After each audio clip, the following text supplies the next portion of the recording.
Alright, and welcome to Penumbra. This is a game that is a precursor to Amnesia, The Dark Descent.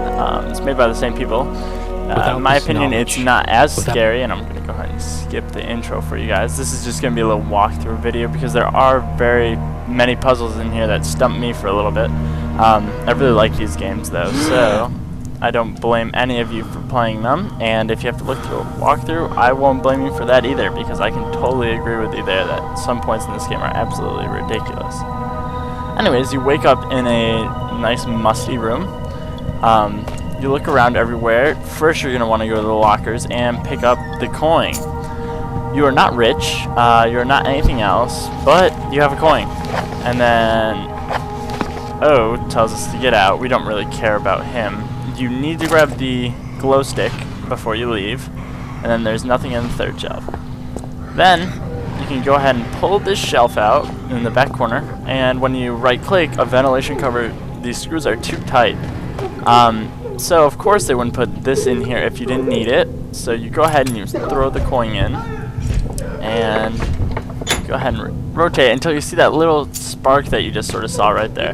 Then you go ahead and equip it back to number 1, use it on the vent, and as you can see it does this little animation which kind of opens it. G is to use your glow stick. However, when you're in the vents you sort of get this purplish tinge. The purplish tinge means you're hidden, so you don't need to worry about anything else, and then after staying still for about 3 seconds, as you can see, it gets a little bit wider, but then also you can see better.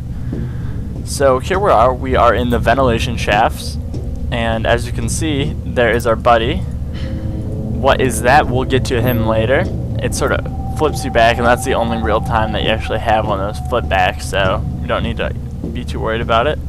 We have salvation written on the wall. Clearly salvation is in this next room where a broken vent leads you to a vending machine. Now go around the room, pick up any batteries, any flares. There's 2 right next to the vending machine, but then there's also one back here behind this box. Now, what took me a little bit here is what you have to go ahead and do is, you know that coin? They didn't take it away from you for a reason. You go ahead and throw it in there, and now you have a soda can. And there's also a piece of paper I forgot to grab on the ground here. It's another note. I'm not going to read those just for the sake of you guys watching. So, right here you can clearly see that the floor, they want you to die. So, we're going to go over the pipes, because clearly they wouldn't make that there for no reason, and grab the batteries. There's a good amount of batteries in this. I don't know if it changes with the difficulties. I haven't played it that many times, but I know that the batteries aren't that hard to come by. I personally never ran out of batteries at any point in this game, so if you guys are thinking it's like Resident Evil 1 where it's incredibly tough to do certain things, no, not really.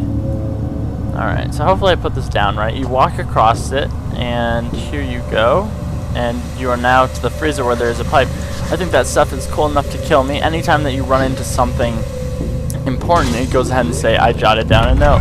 And there you just saw one of the monsters we just saw in the other room walk by the door.